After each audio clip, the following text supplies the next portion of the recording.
가사를 보면 내게로부터 눈을 들어 주를 보기 시작할 때였어요. 그러니까 우리의 시선이 지난주도 말씀드렸지만 우리는 자꾸 내 자신 환경을 내 시선으로 보죠.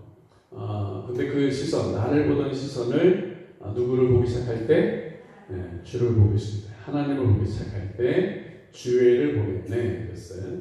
그러니까 주님을 보기 시작할 때, 주님께 시선을 돌릴 때 주님의 일하심을 보게 된다는 거죠. 내 작은 마음 돌이키사 하늘의 꿈 꾸게 하네 그랬어요. 내 작은 마음 돌이키사 하늘의 꿈을 꾸게 한다. 그러니까 내 자신만 보면 연약함 보이고 못하는 것 보이고 실패한 모습 보이고 야 내가 뭘 해? 뭐 이런 자꾸 생각이 드는데 하나님께 시선을 두면 내 이 작은 마음 가운데 이것을 돌이켜서 하늘의 꿈을 꾸게 하신다는 거예요. 그래서 주님을 볼 때 모든 시선을 주님께 드리고 살아계신 하나님을 느낄 때 우리의 시선을 주님께 돌릴 때 하나님을 바라볼 때 주님을 느끼게 된다는 거죠. 그래서 내 삶은 주의 역사가 되고 하나님이 일하기 시작하네 그랬어요. 그러니까 우리의 시선을 어디에 두느냐를 이 찬양이 잘 가르쳐주고 있습니다. 다음 주에는 같이 좀 부를게요. 오늘은 가사만 의미하시는데 우리가 이 시선이라 하는 것은 사전적인 의미는 그렇습니다. 눈이 가는 방향, 쳐다보는 눈, 어떤 대상에 대한 주의와 관심 말합니다. 그러니까 시선 그러면 여러분 다 이제 느낌은 오시죠? 시선하면 내가 다른 사람을 보는 어떤 사물을 보는 시선이 있고 또 다른 어떤 것이 나를 바라보는 시선이 있습니다. 이 두 개로 크게 나눌 수 있겠죠. 이 모든 사람들은 이 시선을 의식하면서 삽니다. 내가 보는 것이든 아니면 다른 사람이나 다른 어떤 것이 나를 보는 것이든 간에 이 시선을 의식하면서 삽니다. 일반적으로 시선을 의식한다고 할 때에 가장 먼저 의식하는 것은 사람의 시선입니다. 우리도 여기서 벗어날 수 없죠. 우리도 시선 그러면 일단 사람의 시선을 의식하게 되어집니다. 여러분, 운동하는 사람들 중에 평상시에 운동뿐만 아니죠. 다른 것도 마찬가지인데 평상시에 너무 잘하는데 이게 사람들 앞에 가서 하려면 잘 못하는 사람이 있습니다. 굉장히 많죠. 요새 이제 그 프로야구가 요새 경기들이 다 이제 관중 없이 해요. 근데 저는 이제 프로야구에 두산 팀을 응원하는데 두산에 신인 투수들이 요새 많이 나왔어요. 근데 요 신인 투수들이 굉장히 어리고 정말 다 신인이가 처음 보지. 그런데 굉장히 잘 던져요. 근데 이제 이 잘 던지니까 이 해설이나 아나운서가 하는 말이 있어요. 무슨 말을 하냐면 아마 이 신인 투수가 이 관중이 없이 하는 이 무관중 경기를 하면서 더 잘하게 되지 않을까 이런 얘기를 해요. 그러니까 무관중 경기를 하다 보니까 신인 투수들이 좀 더 편안한 마음 가운데 할 수 있어서 잘 던지는 거 아닐까 하는 이야기를 합니다. 그 신인 선수들은 다 2군에서 뛰었어요. 여러분 그 두산 2군 경기장이 이천에 있는데 그리고 관중이 없이 하는 거거든요. 지들끼리 그냥 하는 거예요. 그렇게 하다가 1군으로 승격이 됐어. 여러분 2군 뛰다가 1군 됐다는 건 굉장한 겁니다. 1군이 됐으면 됐어. 근데 1군 됐는데 또 벤치에 앉아있는 게 아니라 이제 정말 마운드에 올라가는 거예요. 근데 정말 떨리겠어요. 2군 생활하다가 신인인데 1군 올라온 것도 너무 기쁘고 막 떨리는데 이제 드디어 마운드에 섰어. 기어상 같은 선배 이런 선수들이 있고 얼마나 졸리겠어요? 근데 거기에 만약에 관중까지 꽉 몇만 명 차가지고 응원해야 되고 소리 지르고 이러면 얼마나 이제 정말 간신장이 아니면 쫄겠어요.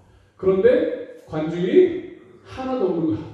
그러니까 그냥 2군에서처럼 그냥 우리끼리 한다 생각하고 편안한 마음으로 이 볼을 던지니까 자기가 원하는 대로 볼이 잘 이제 던져지고 부담 없이 하게 되는 거죠. 우리가 그런 이 속담이 있죠. 하던 짓도 멍석 깔아주면 안 한다고. 그게 무슨 말이에요? 그냥 평상시 때는 너무나 잘해. 그래가지고 야 이놈 잘하네. 그래가지고 무대를 하나 딱 이제 마련해 주잖아. 이렇게 무대를 딱 마련해 주. 야 여기서 해봐. 사람들 탁 있고 해봐. 그러면 여기서 이제 어떻게? 쫄아서 못하는 거야. 왜 쫄은 거야? 이 사람들의 시선이 느껴지는 거지. 다 쳐다보잖아. 다 쳐다보니까 그냥 혼자서는 그냥 별 제줄 다른 사람이 정작 무대를 딱 깔아주고 사람들 앞에 서니까 이게 제대로 못하는 거야. 저도 학생 때부터 해서 지금까지 오면서 사람들 앞에 설 경우가 많이 있었습니다. 특별히 뭐 찬양을 한다, 찬양 인도를 한다, 아니면 뭐 성가대를 하면서 독창을 한다, 이러면 연습할 때 잘해요. 연습할 때 잘하고 또 실전에서도 잘하는 때가 있어. 그런데 실전에 아주 그냥 죽을 쓸 때가 있어요. 그때가 어느 때냐면 똑같이 있어요. 사람들이 똑같이 있고 똑같이 하는데 불구하고 어느 날은 이 시선이 막 느껴질 때가 있어요. 그걸 느껴지기 시작하면서부터 어떻게 해요? 이제 떨리는 거지. 그게 막 떨리는 거예요. 지금도 만약에 우리 교회니까 제가 이렇게 편하게 하잖아요. 근데 만약에 여기에 우리 지방의 어른 김영욱 목사님 여기 딱 앉아 계시다. 김 목사님이 야 우리 주일날 우리 다른 사람 맡기고 한번 어떻게 하나 한번 왔어 하고서 여기 딱 앉아 계시다고 만약에 생각해 보세요. 그러면 부담돼야 안 돼요? 왜요? 그분의 시선이 느껴지는 거야. 제가 부교육자 처음 시작을 포항에서 했거든요. 그 포항에서 했을 때 그 담임 목사님이 굉장히 잘해 주셨어요. 그런데 굉장히 이제 예배를 강조하셨거든요. 저도 뭐 예배에 대한 부분에 어떤 인식은 있죠. 그런데 청년 예배를 인도하는데 그날 담임 목사님이 우리 안수사님 앉아 계신 바로 앞에, 그분 항상 거기 앉아요. 맨 앞에 여기 딱 앉아 계시거든요.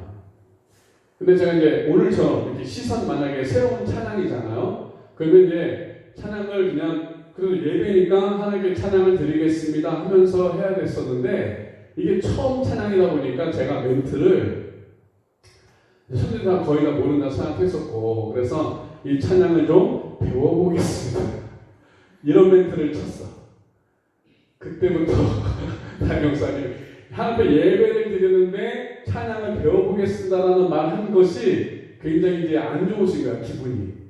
그래서 여기 딱 앉으셔서 저를 쳐다보시는데 완전히 뚫어지고 쳐다보는. 제가 그날 이제 설명 제대로 했겠어요? 제대로 못했어요. 네.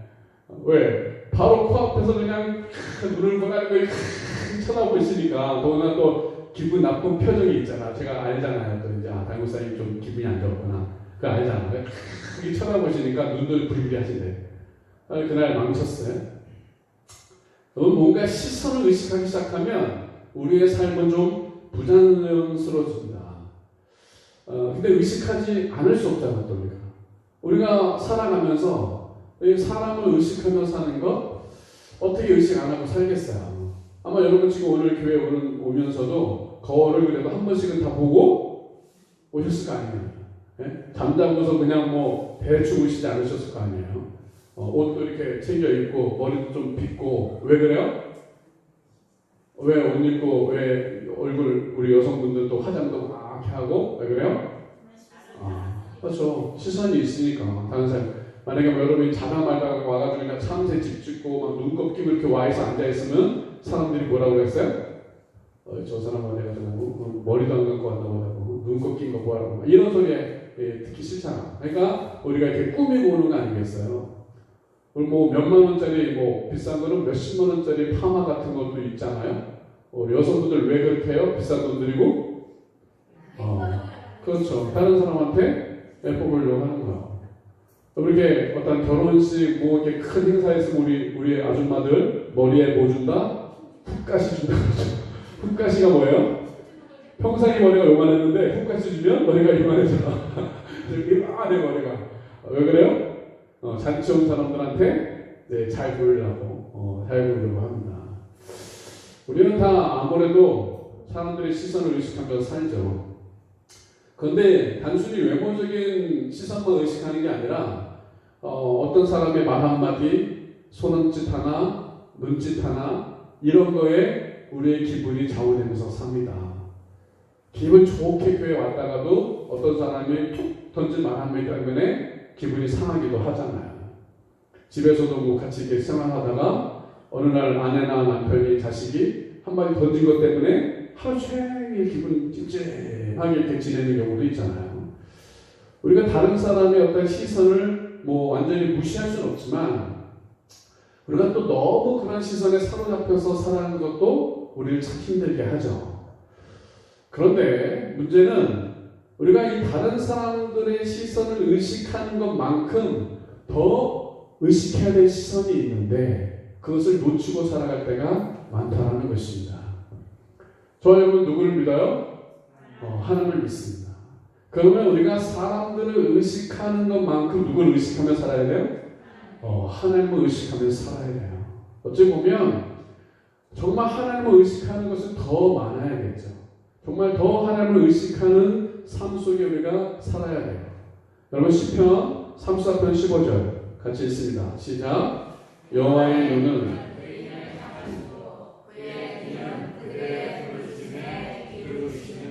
여호와의 눈은 누구를 향하신다고요?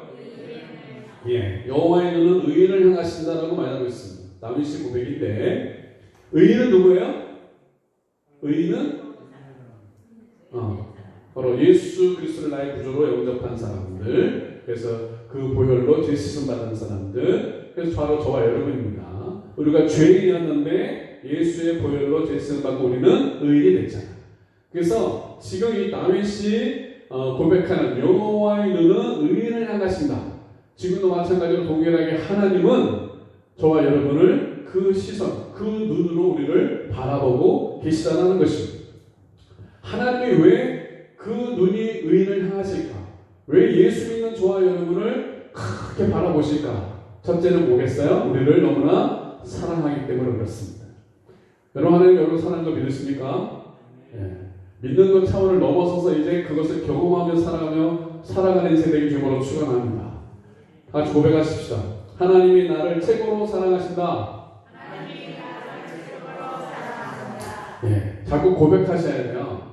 여러분 이제 정말 하나님께서 나를 최고로 사랑하신다는 것을 여러분이 정말 믿음으로 고백하고 그것을 여러분이 삶 속에서 경험할 수 있을 줄로 축원합니다.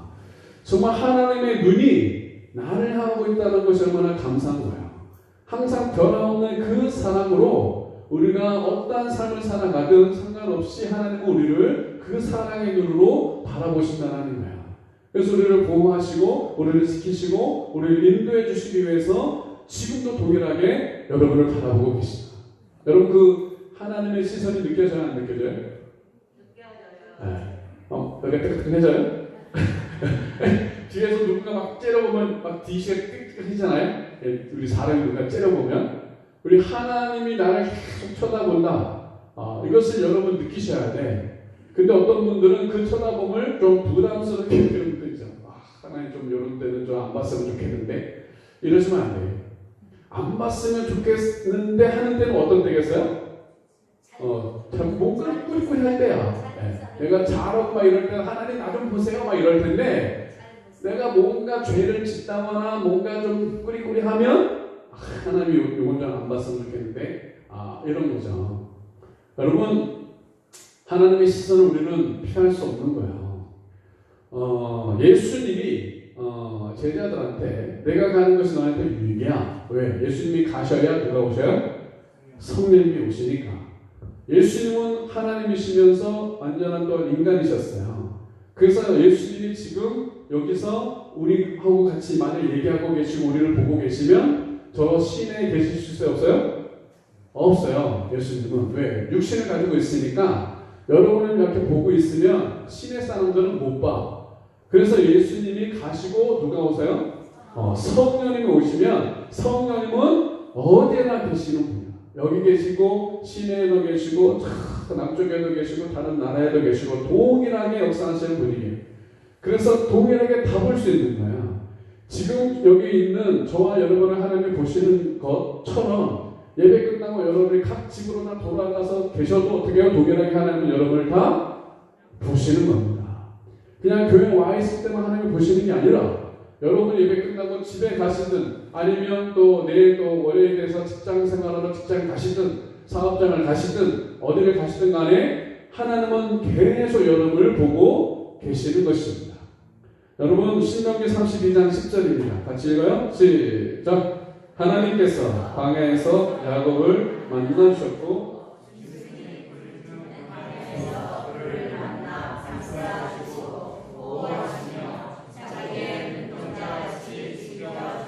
모세가 고백합니다. 하나님께서 광야에서 야곱은 이스라엘 백성을 다 말하죠. 그 이스라엘 백성들을 어떻게 하셨다? 만나주셨다. 짐승이 부리는 광야에서 그를 만나서 감싸주시고 보호하셨다. 자기 눈동자처럼 지켜주셨다. 라고 고백합니다. 광야는 정말 아무것도 없습니다. 그냥 흙, 돌, 이것들인데요. 그야말로 광야 아무것도 없는 척박한 땅입니다. 그늘도 제대로 없습니다. 물도 제대로 없는 곳입니다. 그런데 하나님께서 이 모세가 고백하는 것처럼 그 광야에서 이스라엘 백성들을 만나주시고 그 광야에서 그들을 보호하시고 감싸주시고 자기 눈동자처럼 지키신다는 거예요. 다시 말하면 지금 우리도 마찬가지 우리가 때로는 광야 같은 인생을 살아갑니다. 정말 이거 어떻게 살아가야 되는지 갈 길이 보이지 않고 도울 사람도 없고 어떻게 할 줄 모르는 그런 상황 가운데 있을 때 하나님께서 이스라엘 백성들과 함께 하셔서 그들을 보호하시고 감싸주시고 그 눈동자를 지키는 것처럼 저 여러분을 지키시는 하나님 줄로 믿습니다. 그러기 위해서 우리 하나님은 계속 여러분을 어떻게 해요? 보고 계시는 거예요. 보고 계시는 거예요. 그것이 여러분 감시하려고 보는 게 아니에요. 감시하려고 보는 게 아니라 하나님은 어떤 하나님이에요? 사랑의 하나님. 그래서 사랑의 눈으로 여러분을 보시는 거예요. 여러분이 여러분 자녀들 키울 때나 또 여러분 손주를 볼 때 무슨 눈으로 바라봐요? 그렇지. 그냥 눈에 사랑이 뚝뚝뚝 뿌리 떨어지도록 그렇게 바라보는 거 아닙니까? 그것처럼 우리 하나님이 저와 여러분을 그렇게 바라보시는 거야. 왜? 우리 어떻게 하면 도와주실까? 어떻게 하면 보호하시고 어떻게 하면 지키시고 어떻게 하면 인도하실까? 우리 하나님이 그러한 눈으로 우리를 바라보신다는 것입니다. 여러분 아브라함의 부인이 사라였습니다. 근데 사라가 애를 못 낳아. 그래서 사라가 한참 지나다가 생각하는 게 뭐였어요? 자기 목종 하갈을 통해서 애를 낳아야 되겠다. 그래서 자기가 건의했어. 자기가 아브라함한테 내 목종 하갈이 있으니까 하갈을 취해가지고 우리 애 낳읍시다. 그래서 아브라함이 네 말을 잘 들어가지고 해가지고 하갈하고 관계를 하고서 이 하갈이 임신을 했어요. 그랬더니 정작 이 사라가 자기가 건의하고 자기가 꺼냈잖아. 그런데 이제 하갈이 임신하고 나니까 이 사라가 마음이 힘든 거야. 물론 하갈이 또 어떻게 임신했으니까 좀 이렇게 티를 낼 수도 있었겠죠. 그 감수해야 되는 거 아니겠습니까? 사라가 그 정도 생각했으면. 그런데 그 꼴을 못 보는 거지. 한 지붕 안에서 두 여인이 있으니까 그 꼴을 못 보는 거지. 그냥 자기가 제 발등을 찍은 거지. 자기가 그냥 하라고 해가지고 했는데 정작 임신해가지고 배가 이렇게 불러오는 걸 보니까 승질 나는 거죠. 그래서 하갈을 계속 구박하지 않습니까? 그래서 하갈이 도저히 못 참고 어떻게 해요? 도망을 쳐가지고 나오면 광야니까 집에서 나오면 광야. 나와가지고 광야길을 가는데 하나님이 사자가 나타나서 막 위로해 주십니다. 그래서 야 집에 돌아가라. 너 그 태중의 아이를 통해가지고 큰 민족을 이룰 거야. 이 이름을 이스마엘이라 해. 하면서 위로해줘. 그때 하갈이 이렇게 말해요. 자 앞에 같이 읽어요. 시작. 하갈이 자기에게 이르신 여호와의 이름을 나를 살피시는 하나님이라 하였으니 이는 내가 이렇게 여기서 나를 살피시는 하나님을 배웠는고 함이라. 자 이 하갈이 자기가 만난 그 하나님을 뭐라고 불러요? 나를 살피시는 하나님. 전에 성경은 감찰하시는 하나님으로 되어 있는데 나를 살피시는 하나님. 내가 구박받고 지금 우리 주인의 애를 임신해가지고 기분 좋아가지고 막 했었는데 그 사라의 구박을 받고서 이제 쫓겨나가지고 이렇게 도망쳐가지고 나와 있는 이 꼴, 이 광야에서 죽게 생겼구나 하는 이것을 누가 보셨다? 하나님이 보셨다. 그래가지고 그 태중의 아이를 민족으로 삼게 주겠다고 그 이름까지 또 같이 지어주시잖아요. 이스마엘이라고 하라고 이렇게 말씀을 위로를 받아요. 그러면서 나를 살피시는 하나님이라고 하갈이 고백하는 거예요. 여러분, 하나님은 여러분의 고난을 모두 다 아십니다. 우리의 모든 아픔, 상처, 또 이 하갈의 그 지금 고통 것처럼 그러한 상황들을 만약에 우리가 뭐 그런 똑같은 상황이 아닐지라도 그러한 감정적인, 상황적인 이러한 아픔을 겪고 고난을 겪을 때 하나님은 그 하갈을 살피신 것처럼 저와 여러분을 살피시는 하나님인 줄로 믿습니다. 그렇기 때문에 하나님은 그 시선이 계속 우리를 보시는 거예요. 그냥 하나님과 계속 보시면서 우리 어떻게 하면 좋을까? 우리나라를 CCTV 천국이라고 그러죠? CCTV가 우리나라에 한 400만 대 이상 있다고요. 뭐 정확한 숫자는 뭐 모르겠는데 400만 대 엄청난 겁니다. 우리 여기 들어오는 저 입구도에 CCTV 설치되어 있는데 저쪽에 큰 길에 아무튼 가는 데마다 다 CCTV 있습니다. 여러분 CCTV가 왜 이렇게 많아요? 제일 중요한 거는 뭐 범죄 예방이고 뭔가 일이 일어났을 때 이제 보기 위함이죠. 그것이 처음에 영국에서 이제 시작이 됐는데 영국에서 이 매장에서 아이를 꼼방 잊어버린 거예요. 엄마가 애를 걔가 몇 살짜리였나? 굉장히 조그만데 남자애였는데 뭘 사러 갔다가 금방 잊어버렸어요. 금방. 그래가지고 이제 막 찾는 거야. 막 찾는데 이거 없어. 그래가지고 이제 때마침 CCTV가 있었어요. 벌써 몇십 년 전 얘기예요. CCTV를 찾았더니 어떤 학생이 자기 그 애를 이렇게 손 붙잡고서 가는 게 찍힌 거예요. 뒷모습이 찍혔어. 그래서 또 막 찾아가지고 이제 앞모습까지 이제 찍힌 것을 찾아냈어. 알아봤더니 요놈이 그야말로 초등학생 많은 거예요. 근데 그 꼬맹이를 데리고 가고 그 앞에 공범이 또 하나 있는데 또 고만한 애야. 둘이서 이제 공범을 해요. 그래서 이 CCTV 보면서 경찰들이 얘네들이 우리가 그런 거 있잖아요. 앵벌이처럼 뭐 누군가 의리를 시켜가지고 얘를 이렇게 유괴를 하지 않았을까 해가지고 이제 막 수사를 했어요. 근데 안타깝게 2-3일 지나서 그 아이가 철로 있는 데서 시체로 발견이 됐어요. 꼬맹이가. 그것도 반이 잘려서. 그러니까 이놈들이 죽인 다음에 철로에 얹어놓은 거야. 그래가지고 기차가 가면서 그렇게 돼버렸어요. 그래서 그걸 발견했어. 경찰들이나 이런 사람들이 믿을 수 없는 거예요. 얘네들이 애들인데 이렇게까지는 안 했을 건데 누군가 어른이 시켜서 하지 않았을까? 어른이 이제 배우에. 근데 나중에 이제 자꾸 찾았어요. CCTV 통해서. 근데 10살짜리였어요. 범인들이 10살짜리 남자애 둘이었는데 그 둘이 그렇게 해서 범행을 저지른 거였어요. 그 이후로 CCTV가 영국에 엄청나게 CCTV가 달렸대요. 그 사건 이후로 해가지고 엄청나게 달렸대요. 그리고 지금은 뭐 전 세계 우리나라도 뭐 다 그냥 웬만한 곳에 CCTV 다 있잖아요. 여러분 만약 CCTV가 있어. 그러면 행동이 자유로워요? 부자유로워요? 그렇죠. 우리가 운전할 때마다 그렇지 않습니까? 운전할 때도 카메라 달리면 일단 정속 주행 뭐 80이든지 요새 시내는 50, 60 막 이러잖아요. 그러니까 카메라 달린 게 딱 인식되면 그 속도를 지키죠. 근데 없으면 이제 자꾸 이제 좀 바쁘다 싶으면 막 더 밟기도 하고 막 때로는 막 무시하기도 하고 막 이렇게 되지 않습니까? 우리가 꼬맹이만 해도 만약에 여러분이 혼자 있을 때랑 꼬맹이 만약에 3살, 4살짜리만 같이 있어도 우리의 행동이 조심스러워집니다. 여러분이 여기 뭐 지금 꼬맹이가 없어서 그런데 뭐 우리 제일 이렇게 좀 꼬맹이들 뭐 은혜나 나래나 고만한 애들만 나랑 같이 있어도 제가 행동이 조심스러워지겠죠. 혼자 있을 때는 코도 이렇게 파다가 만약에 나래나 은혜가 이렇게 날 쳐다보고 있어. 그러면 제가 막 코를 파겠어요? 안 파지. 예. 그럼 집에 가가지고 목사님 코 이렇게 팠어요. 막 이럴 거 아니야. 그러니까 이제 조심하게 되잖아요. 애가 나를 본다. 그 시선만 느껴도 우리는 조심하게 돼요. 그런데 문제는 하나님이 이 모든 거에 심판자가 되고 중환자가 되고 생명을 다스릴 수 있는 통치하신 그 하나님이 죽이기도 하고 살리기도 하고 낫게도 하고 상하게도 하신 그 하나님이 나를 보신다라는 인식을 갖게 된다면 우리의 삶을 함부로 살아갈 수 없죠.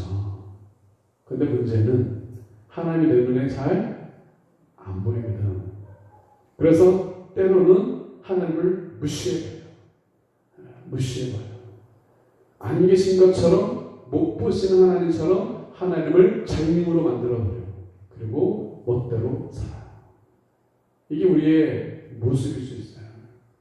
우리가 하루 24시간을 생활하면서 내가 정말 하나님의 시선을 내가 느끼며 살아가느냐, 아니면 내가 좀 저기 할 때는 그냥 하나님의 시선이 없는 것처럼 아예 무시하고 생각조차 안 하고 만약에 내가 살아간다면 우리의 삶의 태도는 하나님 앞에 바르지 못하다는 거죠. 우리가 코람데오라는 얘기 많이 합니다. 코람데오 여러분 많이 들으셨을 거예요. 라틴어로 코람은 뭐뭐 앞에라는 뜻입니다. 데오는 하나님. 그래서 두 개를 코람데오를 합치니까 하나님 앞에서 라는 뜻입니다. 우리가 코람데오, 하나님 앞에서 내가 산다는 의식을 가지면 우리는 참 조심할 겁니다. 정말 애만 나를 바라보고 있어도 내가 조심할 판에 정말 그 전능하신 하나님이 나를 바라보고 계시다. 그리고 우리가 얼마나 삶을 조심해야 되겠어요. 그런데 그것을 인식하지 못하는 거예요. 왜? 일단 내 눈에 육신 눈으로 안 보이니까 없는 것처럼 살아가는 거예요. 못 보시는 것처럼 살아가는 거예요. 여러분, 이것이 깨어지지 않는 이상, 이것이 바뀌어지지 않는 이상 우리의 삶의 태도가 바뀌어지지 않는다는 거예요. 여러분, 이 하나님 앞에서라는 이 단어가 영어 번역으로 보면 한 단어가 더 들어가 있어요. 뭐가 들어가냐면 face of God이라고 되어 있어요. face가 뭐냐면 얼굴인데, 그러니까 아까 코람데오 하나님 앞에서라고 그랬잖아요. 그런데 face of God, 하나님의 얼굴 앞에서, 영어 성경 그렇습니까? 하나님의 어디 앞에서? 얼굴 앞에서. 그러니까 꼭 하나님의 얼굴이 지금 이렇게 있고요. 하나님의 얼굴이 이렇게 있어가지고 하나님이 이렇게 쳐다보신다는 의식을 갖는 거죠. 그러니까 주님 그냥 하나님 앞에서 저 멀리 저 보이지도 않는 저기서 그냥 보시는 하나님이 아니라 하나님의 얼굴이 내 앞에 있다 생각하는 거야. 정말 그렇게 생각하고서 내가 하루를 생활하면 내 행동이 정말 바르게 되겠어요? 함부로 하겠어요? 바르게. 그런 인식을 가지면서도 함부로 하는 건 예수 안 믿는 사람일 거고, 정말 예수 믿는다면 내가 하나님 얼굴 앞에 있다는 인식을 가지면 정말 우리가 얼마나 조심스럽게 행동하겠어요. 이것을 내가 얼마나 느끼며 살아가느냐. 정말 하나님이 나와 함께 하시고 그 얼굴이 그 시선